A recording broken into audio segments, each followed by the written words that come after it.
Mimi Wanu Hafidh Amer nathibitisha kwamba nitakuwa mwaminifu wa Jamhuri ya Muungano wa Tanzania na kuitumikia kwa moyo wangu wote, na kwamba nitaihifadhi, nitailinda na kuitetea Katiba ya Jamhuri ya Muungano wa Tanzania kwa mujibu wa sheria iliyowekwa. Ewe Mwenyezi Mungu nisaidie.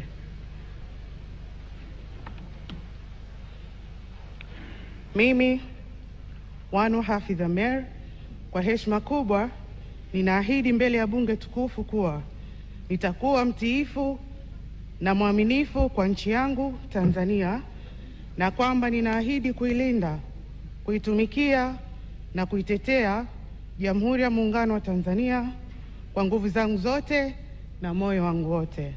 Ewe Mwenyezi Mungu nisaidie. Mheshimiwa Jenista.